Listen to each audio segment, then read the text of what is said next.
The most dangerous sentence in retirement is not "I lost money." It is "I thought I was safe." I have met that sentence wearing 100 different faces.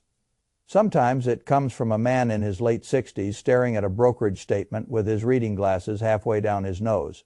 Sometimes it comes from a widow sitting at a kitchen table where two people once planned the rest of their lives. Sometimes it comes from a couple who did what every respectable advisor told them to do, diversified broadly, held quality funds, kept contributing, ignored the noise, and still ended up discovering that discipline alone is not enough when the wrong kind of cycle reaches its end. A few years ago, I sat with a man who had done nearly everything right. He had saved faithfully for decades. He never chased sports cars, never played day trader, never treated the market like a casino. He worked, reinvested, deferred gratification, and built what most people would call a responsible retirement portfolio. By the time he was approaching the finish line, he had enough to believe the hard part was behind him. Then the world changed faster than his assumptions did. His portfolio was full of assets that looked respectable on paper and fragile. In reality, claims on future dollars, long-duration promises, broad exposure to businesses that could not protect margins in an inflationary squeeze, bonds that looked safe because they had looked safe for a generation, stocks that looked diversified because they were spread across sectors, but all of them were still tethered to the same underlying machine. When that machine shifted, he did not just lose money, he lost time. That is the part the glossy brochures never explain properly. You can recover from many things in finance. You can recover from being early. You can recover from underperforming a bull market. You can recover from holding too much cash at the wrong moment. What you cannot easily recover from is a major drawdown when your remaining runway is short. A 50% loss at 35 is painful. A 50% loss at 62 can quietly rewrite the last third of your life. That man did not become poor. In a technical sense, he was still richer than most people. That is what makes this trap so deceptive. He simply had far less than the life he had spent 30 years building toward. The travel plans were postponed. The house they talked about never materialized. Retirement stopped being a date and became a question mark. I want you to understand something that took most investors far too long to learn. The great financial mistakes are rarely made in moments that feel reckless. They are usually made in moments that feel ordinary. They are made when people assume the future will rhyme closely enough with the recent past that no deep repositioning is necessary. They are made when people think safety means familiarity. They are made when they hold assets, because everyone respectable around them holds those assets too. I have spent my life studying businesses, balance sheets, incentives, cycles, and human behavior. The older I get, the less impressed I am by fashionable complexity. And the more interested I become in one blunt question. What survives when the world stops cooperating? That is the real question. Not what might outperform next quarter. Not what sounds intelligent at a dinner party. Not what an advisor can dress up in enough charts to make you feel calm. What survives when debt has piled up for so long that the system can no longer glide forward on confidence alone? What survives when policymakers are forced to choose between pain today and inflation tomorrow? What survives when the money itself becomes less trustworthy than the productive things it is supposed to measure? I believe we are much closer to that kind of environment than most people appreciate. If I were looking at a family balance sheet today with no attachment to consensus, I would treat the next 18 months as a serious repositioning window, not because I claim clairvoyance, not because I am trying to predict the exact month of a crash, not because every headline already looks disastrous. I would treat it that way because the arithmetic of debt has a way of turning slowly for years and then suddenly becoming impossible to ignore. Most people think the economy is a mood. It is not, it is a machine. The first motor in that machine is productivity. If a society learns how to produce more output per person, real wealth rises over time. That is the cleanest source of prosperity. The second motor is the short credit cycle. Credit expands, spending rises, the economy heats up, rates increase, borrowing slows, asset prices wobble, then rates eventually come down and the process begins again. That is the rhythm people usually notice. Recessions, recoveries, bull markets, slowdowns. It feels dramatic when you live through it. But in the long sweep of history, it is the smaller wheel turning on top of a much larger one. That larger wheel is the long debt cycle. It takes decades to build, because it depends on habits that seem normal while they are happening. Governments borrow because they can. Consumers borrow because cheap money invites them. Corporations borrow because leverage makes returns look prettier in good times. Asset prices rise because debt helps bid them higher. Higher asset prices create collateral. Collateral supports more borrowing supports more spending masks fragility. Then, one day, the math changes character. Debt service becomes more burdensome than expected. Refinancing becomes less forgiving. Interest expense begins eating portions of budgets that used to fund useful things. A system that once depended on lower rates to relieve pressure discovers that rates cannot be pushed low enough without damaging the currency itself. That is when a society enters the dangerous zone. At that point, there are only a few exits, and none of them are especially pleasant. One exit is default. Somebody does not get paid. Sometimes many somebodies do not get paid. Another exit is restructuring. The promise remains on paper, but the value of the promise is cut, stretched, renegotiated, or diluted. The last exit is inflation. The debt still exists nominally, but the currency measuring that debt is quietly weakened, until yesterday's burden looks manageable only because today's money is worth less. Governments talk about each of these exits differently. Investors experience them the same way. Their purchasing power gets hurt. That is why I care less about labels than outcomes. A retiree does not feel better because a bureaucrat chose a softer word for the same underlying loss. He feels what groceries cost. She feels what insurance costs. They feel whether their portfolio produces the same life it was supposed to produce. I have no interest in frightening people for sport. Fear is easy to sell, but complacency has become even easier to sell because it comes wrapped in respectability. It comes with pie charts. It comes with phrases like long-term horizon and broad diversification and stay invested no matter what. Now, I am not against patience. Patience has made me a fortune. I am not against owning businesses for a long time. That has been the central architecture of my life. I am not against discipline. What I am against is confusing discipline with passivity. There are seasons in investing when the sensible course is to sit still and let compounding work. There are other seasons when the sensible course is to examine the very nature of what you own and ask whether it remains suited to the environment forming around you.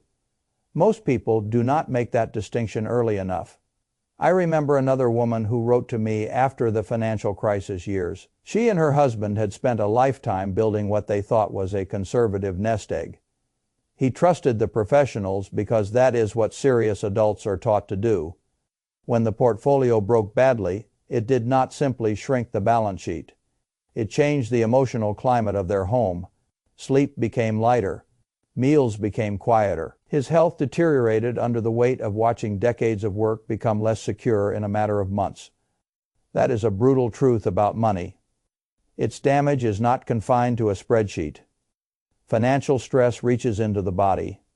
It reaches into marriages. It reaches into the quality of your last working years, and sometimes into the years that were supposed to arrive after work ended. The people who sell generic reassurance rarely bear that part of the cost. You do. So let me make the case as plainly as I can. When a debt-heavy era nears its end, conventional paper portfolios become far more vulnerable than they appear. Broad stock exposure is not enough by itself. Long bonds are not safety when the currency and rate structure are under pressure. Cash without strategy can be a slow leak. Real diversification begins with understanding which assets can preserve purchasing power when policy responses become desperate. History is not identical from one cycle to the next, but it rhymes loudly enough to be useful. In the great debt unravelings of the past, ordinary paper claims often disappointed investors, precisely when those investors believed those claims were their ballast. In the Depression era, widespread asset destruction punished people who assumed respectable financial ownership was automatically durable. In the inflationary 70s, investors learned that nominal returns can flatter you while real life gets worse. A market that goes sideways for years while prices rise underneath it is a stealth form of impoverishment. Then in the financial crisis, people learned again that portfolios built for normal times can fail abruptly when liquidity vanishes and leverage is exposed. Across those episodes, the winners were rarely the people with the most elegant theory. They were the people who owned things the system could not easily debase. They were the people with optionality. They were the people holding productive assets, liquid reserves, and forms of protection that did not depend entirely on policy credibility. If I were repositioning a family portfolio for the kind of environment I think is increasingly likely, I would not do it with one clever trade. I would do it with 4 durable buckets. One bucket would be physical precious metals. That surprises some people because they know I have often preferred productive assets over inert ones. As a general rule, I still do. I would rather own a wonderful business than a shiny object, but investing is not theology. It is adaptation. In an era when policymakers are likely to defend the debt system by weakening the currency that measures it, a modest allocation to physical gold and silver serves a different role. It is not there to thrill you. It is not there to compound like a great operating company. It is there to stand outside the promise-making machinery. A bar of metal does not care whether a committee gets nervous. It does not need a board meeting to preserve scarcity. It does not ask for faith in a forecast. In calm years that can make it look dull. In ugly years that dullness can become priceless. The mistake people make with gold is thinking of it as a return machine. I think of it more like financial insurance against monetary misbehavior. You do not buy homeowners insurance because you are hoping for a fire. You buy it because some risks are too consequential to leave uncovered. The same logic applies here. I would want a measured allocation, not an obsession. Enough to matter if confidence in paper weakens. Not so much that the whole portfolio loses its productive character. For many households, that means something in the neighborhood of 10 to 15% of liquid net worth. Not paper claims on metal dressed up as convenience. I mean metal you own, clearly allocated, stored, sensibly purchased from reputable channels, and understood for what it is. If you go down that road, keep it simple. Bullion, not collectibles sold on romance and rarity. Plain ownership, not stories. You are not building a museum. You are building a hedge against currency strain. Another bucket would be businesses with pricing power. This is far more in line with how I naturally think. When money weakens, I want to own enterprises that can adjust prices without destroying demand, continue producing cash, and hold some structural advantage that does not disappear because economists change their vocabulary. A weak business in an inflationary squeeze gets hit from both sides. Costs rise. Customers resist price increases. Margins contract. Management explains. Shareholders suffer. A strong business with pricing power behaves differently. Its input costs rise, but it can pass along more of that pain because the product remains essential, habitual, trusted, or difficult to replace. That is a very valuable characteristic in hard times. Think about the businesses families keep paying for when budgets get tight. Household staples, basic health care, utilities, certain infrastructure-linked services. The toothpaste may change flavor, the detergent may go on sale, but demand does not vanish. When the company behind that demand also has brand strength, distribution power, or regulated economics, it can defend real value far better than a generic business with no moat. I would not confuse this with buying the entire market and hoping the winners cancel out the losers.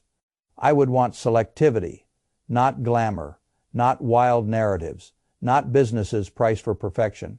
I would want enterprises with long records of cash generation, balance sheet discipline, dividend consistency, and the demonstrated ability to live through multiple economic climates. There is a reason the same names tend to show up when people study durable compounding. Quality does not become less important in turbulence. It becomes more important. A reasonable approach is to spread that bucket across a handful of companies in sectors where pricing power is not theoretical. Consumer staples, utilities, healthcare, businesses that own useful assets recognized brands, or regulated return structures. If a company has managed to raise its dividend through recessions, rate shocks, and commodity swings, that record tells you something important. It tells you management has operated under pressure before. For many investors, 30 to 35% of the portfolio in that kind of carefully chosen equity exposure makes sense. Not because it eliminates volatility, but because it increases the odds that volatility is attached to businesses that can keep functioning while weaker firms are forced into permanent impairment. A third bucket would be short-duration treasury exposure and serious cash reserves. This is the bucket that bored investors underestimate and survivors. Remember, liquidity is not exciting until the day it becomes the difference between helplessness and opportunity. In every crisis, there comes a moment when the world stops asking, "What is elegant?" and starts asking, "What is liquid?" Assets get sold for reasons that have nothing to do with long-term value. Good securities trade like damaged ones because somebody somewhere needs cash. Now, those moments do not feel pleasant while they are happening. They feel chaotic. But for the prepared investor they are when future returns are quietly purchased.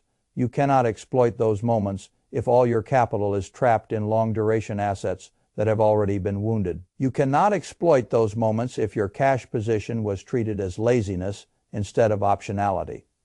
I like short-term government securities in this environment because they keep duration risk low while preserving flexibility. You are not reaching for heroics. You are keeping powder dry. Treasury bills, treasury-backed money market funds, and short ladders that mature regularly can serve that function. Well, they may not make cocktail conversation more interesting, but they let you think clearly when others are forced to act emotionally. That matters enormously. There is a special kind of investor pain that comes from seeing a crisis create bargains everywhere while you have no liquidity with which to act. You end up being a spectator at the exact moment preparation was supposed to matter. I would rather sacrifice a little excitement and preserve my freedom to move. Depending on the household, that bucket may deserve 20 to 25%.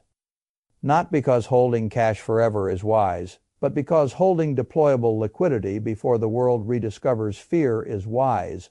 In a genuine debt event, rates may be cut aggressively later. The yield available on short government paper today may not last, but the larger purpose is not merely the current yield, it is readiness. A fourth bucket would be productive real assets. By that I mean things the world cannot print and still needs regardless of the monetary regime. Farmland select real estate tied to necessity rather than fantasy. Certain forms of infrastructure, assets that throw off income because they serve a basic human requirement, such as food, shelter, storage, or movement. These assets have two traits I admire in difficult times. They are tangible, and they are useful. A productive acre is not valuable because an analyst described it beautifully. It is valuable because people need what it can grow. A sound rental property is not valuable because a spreadsheet says so. It is valuable because people need a place to live. The paper wrapped around those assets may fluctuate. The function remains. That is an important distinction when currencies are being stressed. Real assets can still be mispriced. They can still be overleveraged by foolish owners. They can still be purchased at the wrong valuation. Nothing in investing is immune from stupidity, but as a category, productive real assets stand on firmer ground in an inflationary debt adjustment than abstract claims whose real value depends heavily on trust in policy. Not every investor wants to be a landlord or learn agriculture. That is fine. You can gain exposure through well-selected real estate investment trusts, farmland vehicles, and other structures that own income-producing assets. I would focus on necessity-based exposure, not speculative glamour. The more a property depends on abundance, novelty, or luxury enthusiasm, the less interested I become. The more it serves an enduring need, the more comfortable I am. Something in the range of 10 to 15% can provide valuable ballast here. Now, add those buckets up and you begin to see the broader shape. A measured allocation to physical metal for insurance. A substantial allocation to pricing power businesses for real cash generation. A meaningful reserve in short-term treasuries and cash for optionality. A sensible stake in productive real assets for tangible income and scarcity. That framework does not promise that nothing will fluctuate. It promises something more realistic and more valuable. It increases the odds that your purchasing power survives a period designed to punish people who hold the wrong mix of paper promises. That is the goal. Not bragging rights in a late bull market, not squeezing out one extra point of return while hidden fragilities grow underneath the floorboards. Survival first, then opportunism, then compounding. That order matters. A great many people ruin themselves by reversing it. They want excitement first, they want narratives first, they want the feeling of being ahead of the crowd. Then they find out, much too late, that preserving the ability to stay in the game is what allows great returns to matter at all. If I were helping someone implement this shift, I would not do it theatrically. I would do it systematically. The first thing I would examine is timeline. How many years until this money must support your real life rather than merely your hopes? A family with 3 decades ahead can make changes gradually and survive more volatility. A family with 6 or 7 years until retirement has far less room for error. That does not mean panic. It means urgency with discipline. Next, I would clean house. Speculation has a way of lingering in portfolios long after investors stop believing in it. Trend-driven positions, story stocks, fashionable assets, bought because other people seem to get rich fast. Long-duration bets priced on dreams rather than cash flow. If you are serious about protecting the next stage of life, that is where the selling starts, not with the strongest assets, with the weakest reasons. After that, I would reduce exposure to anything that depends too heavily on a gentle macro backdrop, remaining gentle. If the portfolio is overloaded with broad index exposure, simply because that became a habit, I would begin trimming it steadily rather than trying to call the perfect top. Nobody rings a bell for you.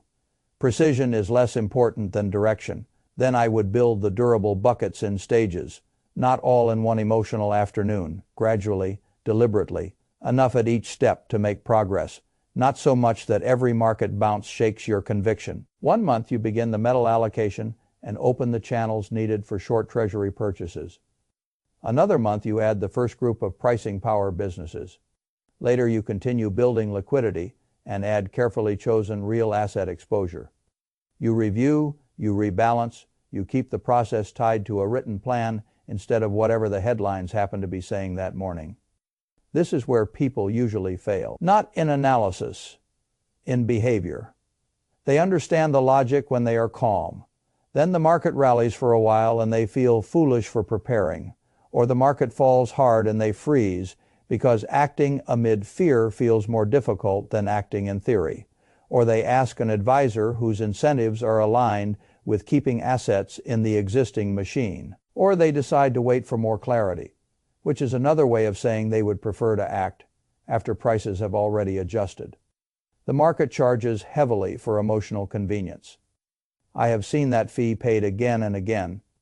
The people who preserve wealth in major transitions are rarely the ones with the loudest opinions. They are the ones who move while the decision is still merely uncomfortable rather than obviously necessary.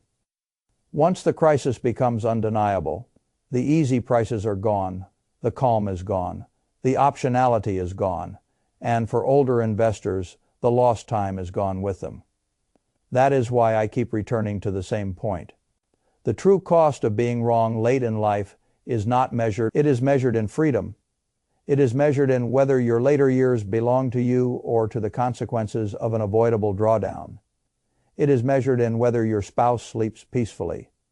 It is measured in whether a health problem becomes financially catastrophic because the portfolio no longer has margin. It is measured in whether retirement remains a chapter or becomes an apology. If I sound serious, it is because I am. I do not say every year that investors need to rethink the bones of their portfolios. Most years they do not. Most years sensible ownership of good businesses, patience, and decent temperament carry the day. But there are periods when balance sheets at the national level, policy incentives, debt burdens, and market pricing all point to the same uncomfortable conclusion. The world has been living beyond the capacity of ordinary paper assumptions. When that gap closes, it rarely closes politely. So here is what I would do if this were my household, and I wanted to look back 2 years from now with gratitude rather than regret. I would open every account, I would look at every holding one by one. I would ask a cruelly simple question. If inflation accelerates, debt stress spreads, and policy responses weaken the purchasing power of cash, does this holding protect me, expose me, or merely comfort me? That last category is the dangerous one. Many holdings exist mainly to comfort. They feel diversified. They feel respectable. They feel normal. But normal is not a defense when the underlying environment has become abnormal. I would mark the exposures that depend too much on low rates, stable confidence, cheap refinancing, or optimistic valuation multiples. I would mark the holdings that are genuinely productive, liquid, and scarce. Then I would write an actual timetable, not an intention. A timetable: what gets reduced first, what gets bought next, what percentage belongs in each durable bucket, how much liquidity will be preserved, how quickly the repositioning will be completed. A written plan is underrated because it removes your feelings from the driver's seat. In good markets, feelings become greed. In bad markets, feelings become fear. In uncertain markets, feelings become drift. None of those states are reliable portfolio managers. A plan is, you do not need to predict the exact sequence of events to benefit from being prepared for the broad shape of them. That is one of the great investing lessons. You do not need prophetic gifts. You need sound structure. When debt-heavy systems reach their limits, fortunes are not merely lost. They are transferred. Transferred from the complacent to the prepared. Transferred from those holding fragile promises to those holding durable claims. Transferred from those who waited for permission to those who acted while the room was still comfortable enough to pretend nothing fundamental had changed. I would prefer you be on the right side of that transfer. If the next 18 months pass and the world stays calmer than I expect, you will still own liquidity, productive assets, pricing power, and insurance against monetary foolishness. That is hardly a tragedy. But if the next 18 months reveal what I think they may reveal, the difference between preparation and passivity will be enormous. At that point, it will not matter who sounded most optimistic. It will matter who preserved purchasing power. It will matter who kept optionality. It will matter who built a portfolio for reality instead of reputation. I would rather look a little too careful in good times than discover at the wrong age that I was far too trusting in dangerous ones. That is how I think about it. Not as a prediction contest. As a stewardship problem. You have spent too many years earning, saving, and compounding to hand the last chapter over to a debt cycle. You failed to respect. The window is still open. It will not stay open forever. Use it while decisions are still made in daylight, not in panic, because once panic takes over, most people stop choosing. They start reacting. And by then, the price of preparation has already gone up.